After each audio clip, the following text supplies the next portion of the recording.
Smash that like button, subscribe now, and drop a comment if you're brave enough to follow this story to the end. Because once you enter Black Dolphin, there's no turning back. The alarm screamed through the frozen night as floodlights snapped on, cutting through the snow like knives. Somewhere inside Russia's most feared prison, an inmate had stopped breathing. Not during a riot, not during a fight. He was found seated upright on his bunk, hands folded, eyes open, as if he was just waiting for someone. The guards froze when they saw the number stitched onto his uniform. That man was never supposed to die quietly. Black Dolphin Prison rises from the Orenburg steppe like a concrete grave. There are no signs, no markings. Officially, it doesn't even exist. Unofficially, it cages Russia's worst serial killers, terrorists, and mass murderers. Every single inmate is serving life. No appeals, no parole. The rule is simple. You leave only in a coffin. By sunrise, Moscow was already asking questions. The dead man was Viktor Malenkov, the convicted mastermind of a triple assassination that shook St. Petersburg a decade earlier. He was calculated, methodical, silent. He had survived years inside Black Dolphin, a place where prisoners are blindfolded whenever they move and guards never learn their names. Malenkov endured isolation, punishment cells, and interrogations designed to break the strongest minds. Yet now, he was dead with no visible injuries. Colonel Sergei Volkov arrived before noon. A veteran investigator with a reputation for solving cases no one else could. Volkov understood exactly what this meant. Death inside Black Dolphin was rare, a suspicious death that was unheard of. The entire prison was designed to eliminate variables. There are cameras everywhere. Movements are timed to the second. Every breath is monitored. And yet, somehow, something had slipped through. Volkov walked the narrow corridors, his boots echoing off the damp concrete. Prisoners stood facing the walls, hands cuffed behind their backs, heads down. No eye contact, no sound. He stopped outside Malenkov's cell. The air felt wrong, heavy, like a room that remembered secrets. Inside, nothing was out of place. No sign of a struggle, no weapon, no blood. Just a folded blanket, a metal cup, and a tiny, almost invisible scratch carved into the wall near the bed. 3 lines, then one deeper line crossing them. Volkov frowned. The prison doctor insisted it was heart failure, stress, age, a natural end for an unnatural life. But Volkov noticed the official file was incomplete. Pages were missing. Medical logs had been altered. Someone had been inside the records system, and that system was sealed from the outside world. How was that possible?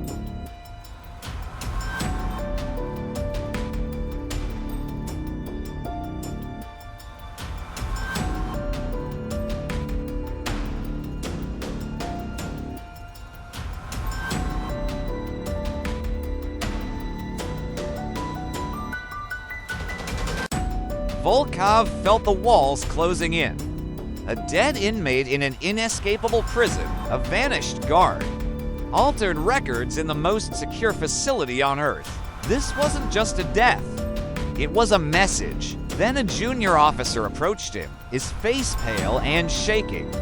He was holding a surveillance still, a single frame pulled from a restricted camera feed. It showed Viktor Malenkov just hours before his death, standing at his cell door, smiling. But the truly chilling part was what was behind him. Reflected faintly in the steel of the door was the image of another man, inside the cell with him. And no one else was ever supposed to be there. What happened inside that cell? Who was the phantom visitor? And where did the guard disappear to? The mystery of Black Dolphin was just beginning, and the truth was far more terrifying than anyone could imagine. Don't forget to like and subscribe for more stories that will keep you up at night. Thanks for watching. The photograph detonated inside Volkov's mind. Black Dolphin, the most secure prison on the planet, had no blind spots. Every angle was calculated. every reflection mapped, and yet there it was. A second silhouette inside a locked cell that hadn't been opened in weeks. The warden shut down the corridor immediately. Guards were pulled from duty, interrogated in isolation rooms where the lights never dimmed. Each one told the exact same story. No unauthorized entries, no missing keys, no deviations in protocol. Their voices were steady, rehearsed. A little too steady. Volkov didn't buy it for a second. He traced the reflection back to its source, a polished strip of metal welded behind the cell door. The angle was precise, almost surgical. Whoever stood there knew exactly where to be seen by that specific camera. That wasn't a coincidence, it was a message. When forensic analysts re-examined the body of the deceased inmate, Malenkov, they found something the prison doctor had either missed or intentionally ignored. A tiny, pinpoint bruise at the base of the skull. It wasn't enough to cause visible trauma, but it was perfectly placed. A neurological shutdown point. Clean. Professional. This was the kind of technique used by military interrogators, not common criminals. The theory of natural death completely collapsed. Volkov ordered a full review of Malenkov's interrogation history. That's when another wall appeared. Half the files were classified beyond standard life sentence restrictions. The authorization codes traced back to an internal intelligence unit, one that technically shouldn't operate inside prisons. Someone had been talking to Malenkov recently. Meanwhile, the guard who had vanished, Morozov, refused to stay missing.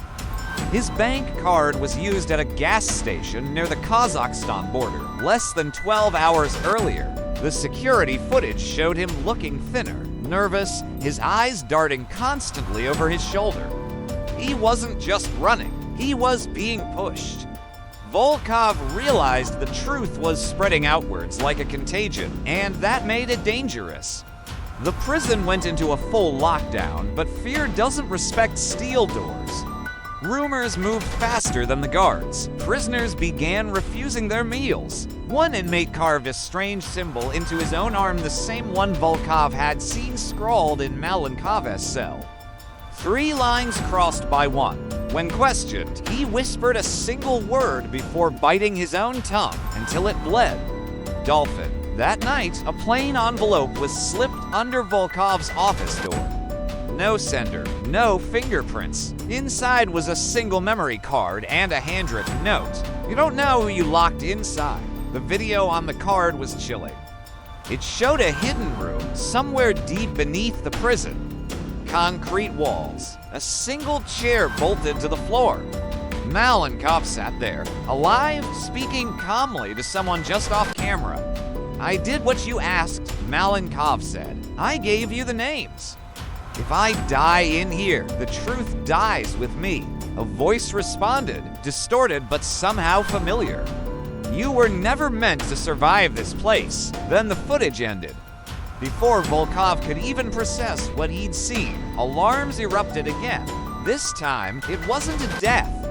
A prisoner had escaped his restraints in the punishment corridor, attacking a guard with inhuman desperation. As they dragged him away, he screamed the same words over and over. "He's still inside. He never left." Moments later, Volkov's phone vibrated. A message from an unknown number flashed on the screen. "You found the room. Now ask yourself this. If Malenkov was silenced, who was he protecting?" Volkov looked back at the still image of the reflection in the cell door, and in that moment, he understood. The man in that photo wasn't a ghost, it was someone with authority. Someone inside the prison, hiding in plain sight.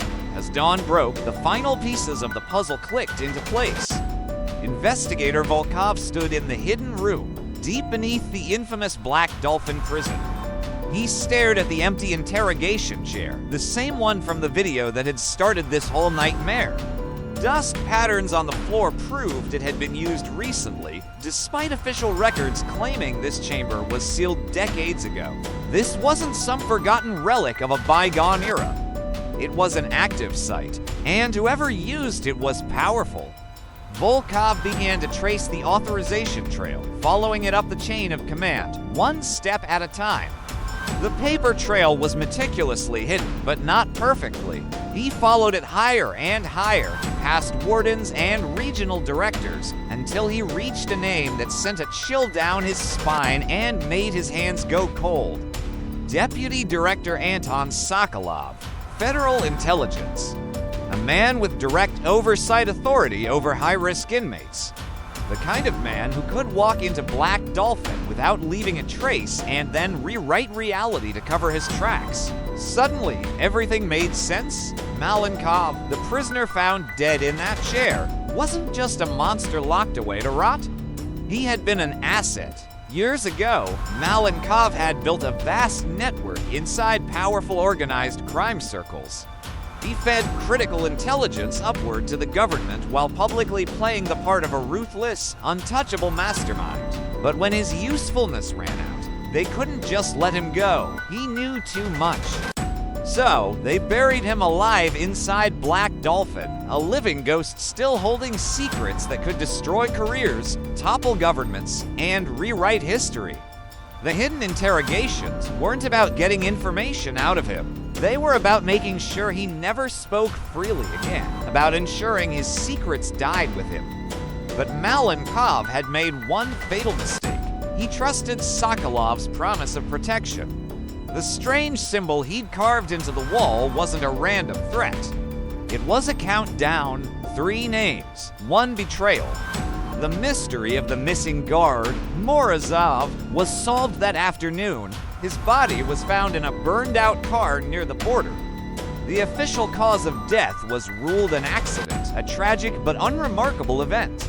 Unofficially, his last recorded phone call was to Volkov's office, a call that was never connected. He had figured it out. He'd tried to warn someone, anyone, but he was too late. Volkov knew he had to move fast. Wasting no time, he flew to Moscow and confronted Sokolov directly, laying out all the evidence on his polished mahogany desk. Photos, falsified logs, security footage. The room fell into a heavy, suffocating silence. Sokolov didn't deny a thing. Instead, a slow, knowing smile spread across his face. He leaned back in his chair and said calmly, "You think prisons are built to hold criminals, Volkov? You're wrong. They're built to hide truths." Sokolov was arrested that night. His downfall was announced quietly, buried beneath a landslide of unrelated headlines about economic policy and foreign affairs. The official story was simple. The case was closed. Malenkov's death was ruled a homicide, the work of a lone conspirator, Deputy Director Sokolov. No further investigation was required. Black Dolphin returned to its grim, oppressive silence, but the story doesn't end there. 3 months later, a classified report accidentally crossed Volkov's desk, a document he was never meant to see. A life sentence inmate had died during a routine transport at another maximum security facility hundreds of miles away. The official cause of death was cardiac arrest. No signs of injury, no evidence of a struggle. It was clean to clean. But as Volkov looked at the crime scene photos, his blood ran cold. Carved into the metal bench of the transport van was a familiar symbol. 3 vertical lines with a single line crossing through them. A heavy understanding settled over Volkov. Sokolov had been exposed, but he hadn't acted alone. Malenkov wasn't just protecting himself. He was a gatekeeper for an entire system. Sokolov was just one part of a much larger machine. Black Dolphin wasn't just a prison. It was a filter, a place where inconvenient truths were sent to die. And someone else was still using it, as the report was filed away and sealed under the highest levels of classification. Volkov couldn't help but wonder. How many other men were sitting quietly behind concrete walls, waiting for their turn, holding secrets that would never see the light of day? And more importantly, how many of their executioners were still walking free, operating in the shadows? If this story shook you, the next one will haunt you. make sure you're subscribed and hit that notification bell, because some doors were never meant to stay closed. Thanks for watching.